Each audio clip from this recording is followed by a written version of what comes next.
ये कहानी एक छोटे से भारतीय गांव नरसोली की है। ये गांव बेहद शांत, घने जंगलों और पहाड़ों से घिरा हुआ था। गांव के लोग खेती बाड़ी करके अपना गुजारा करते थे। गांव में बिजली नहीं थी और रातें घुप अंधेरे में डूब जाती थी। लेकिन ये गांव जितना शांत दिखता था, उतना ही भयानक एक रहस्य छिपाए हुए था। गांव में एक पुरानी हवेली थी जिसे लोग भूतिया हवेली के नाम से जानते थे।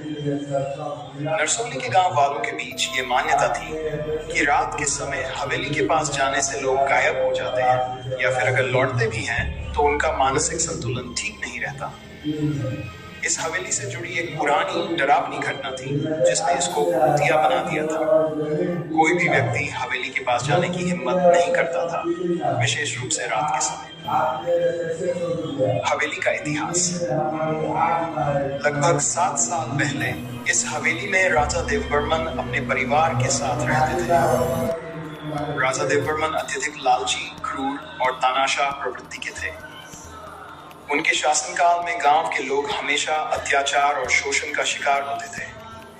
राजा की पत्नी मृणालिनी और उनकी बेटी कंचन बेहद सरल और दयालु थी। कंचन गांव के लोगों से प्रेम करती थी और अक्सर उनकी मदद करती थी। कहा जाता है कि कंचन का दिल गांव के एक गरीब किसान के बेटे अर्जुन पर आ गया था। अर्जुन भी कंचन से बेहद प्रेम करता था। जब राजा देवबर्मन को इस बात का पता चला तो वे आग बबूला हो गए। उन्होंने इसे अपनी प्रतिष्ठा पर धब्बा समझा और कंचन को हवेली में बंद कर दिया। राजा देवबर्मन ने अर्जुन को मारने का षड्यंत्र रचा, लेकिन कंचन ने अर्जुन को बचाने के लिए हवेली के उसी कमरे में खुद को जहर खाकर मार डाला। राजा देवबर्मन को अपनी गलती का एहसास तब हुआ जब उनकी इकलौती बेटी की जान चली गई। उसके बाद राजा और रानी भी अवसाद में डूब गए और कुछ सालों बाद उनकी भी रहस्यमय तरीके से मौत हो गई। उस दिन से हवेली वीरान पड़ी थी और लोग मानते थे कि कंचन की आत्मा आज भी वहां भटकती है। अमर की जिज्ञासा। कई वर्षों बाद गांव में अमर नाम का एक युवक आया।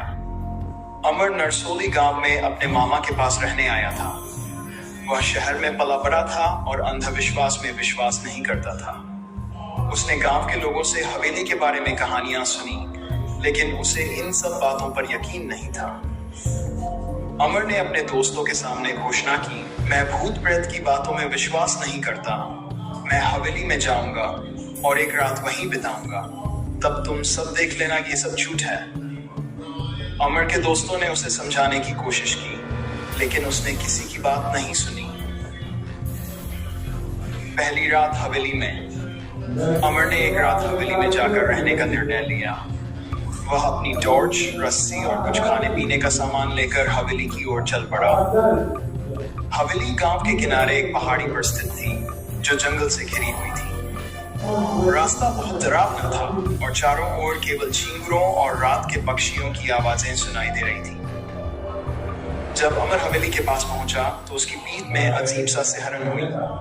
हवेली का दरवाजा टूटा हुआ था और वहां घना अंधेरा था। हवेली के चारों ओर जंगली बेलें लिपटी हुई थी और अंदर के कमरे में धूल और मकड़ी के जाले फैले हुए थे। अमर ने अपनी टॉर्च जलाकर चारों ओर देखा और हवेली के अंदर घुस गया।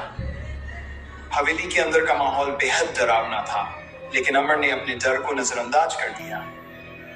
पहली भूतिया मुठभेड़। जैसे ही अमर हवेली के अंदर गया, अचानक हवेली का दरवाजा अपने आप जोर से बंद हो गया। अमर चौंक गया, लेकिन उसने इसे हवा का झोंका मानकर नजरअंदाज कर दिया।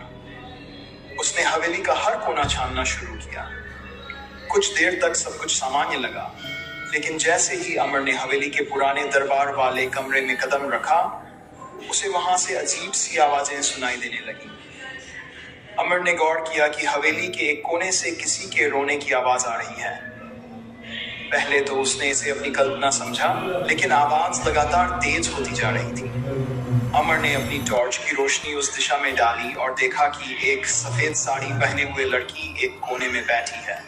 उसकी पीठ अमर की ओर थी और वह जोर जोर से रो रही थी। अमर की सांसें तेज हो गई। उसने लड़की से पूछा, तुम कौन हो? यहाँ क्या कर रही हो? लेकिन लड़की ने कोई जवाब नहीं दिया। अचानक वह लड़की धीरे धीरे खड़ी हुई और अमर की तरफ मुड़ने लगी। जब अमर ने उसकी आंखों में देखा, वह चौंक गया।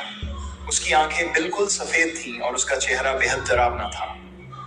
अमर के पैरों के नीचे से जमीन खिसक गई। वह घबराकर दरवाजे की ओर भागा, लेकिन दरवाजा जाम हो गया था। लड़की अब उसकी ओर बढ़ रही थी। उसकी चाल बेहद धीमी लेकिन भयानक थी। अमर ने अपनी पूरी ताकत से दरवाजा खोलने की कोशिश की, लेकिन वह नहीं खुला। तभी अचानक कमरे में लगी पुरानी तस्वीरें दीवार से गिरने लगी और हवेली के अंदर एक अजीब सी हवा चलने लगी। कंचन की आत्मा का भयानक रहस्य। लड़की ने अमर से कहा, तूने यहाँ आकर बहुत बड़ी गलती की है। अब तुझे भी मेरी तरह यहीं रहना होगा। अमर की रूह कांप गई। उसे अब समझ में आ चुका था कि ये वही कंचन की आत्मा है जो हवेली में भटक रही थी। अमर ने कांपते हुए पूछा, तुम मुझसे क्या चाहती हो? मैंने तुम्हारा क्या बिगाड़ा है? कंचन की आत्मा ने अमर की ओर देखा और कहा, मुझे इस श्राप से मुक्त कर, वरना मैं तुझे कभी जाने नहीं दूंगी। मेरे साथ जो अन्याय हुआ था उसे खत्म करना होगा। अमर को अब समझ में आता था कि कंचन की आत्मा केवल शांति चाहती थी। उसने साहस जुटाकर पूछा, तुम्हें शांति कैसे मिलेगी? मैं क्या कर सकता हूँ?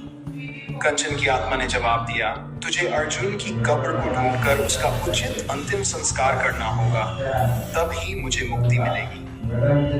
रहस्यमय खोज। अमर ने यह जिम्मेदारी स्वीकार की।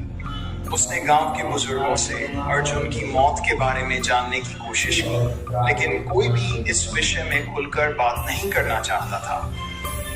कई दिनों की खोजबीन के बाद उसे पता चला कि अर्जुन की कब्र हवेली पीछे के जंगल में कहीं दबी हुई है। अमर ने गांव के कुछ दोस्तों की मदद से अर्जुन की कब्र खोज निकाली। कब्र को खोदने पर उन्होंने अर्जुन के अवशेष पाए और वहीं पर उसके उचित अंतिम संस्कार की तैयारी की। जब अमर ने अर्जुन का अंतिम संस्कार किया तो हवेली से अचानक एक तेज रोशनी निकली। कंचन की आत्मा हवेली के ऊपर प्रकट हुई और धीरे धीरे गायब हो गई। हवेली पर से श्राप खत्म हो गया था। अंतिम मुक्ति। कंचन की आत्मा को मुक्ति मिल चुकी थी। अमर ने गांव के सभी लोगों को हवेली के बारे में सच्चाई बताई। लोग अब हवेली से डरते नहीं थे, क्योंकि वे जानते थे कि वहां अब कोई भूत नहीं है। हवेली अब भी खंडहर थी, लेकिन अब वहां एक अजीब सी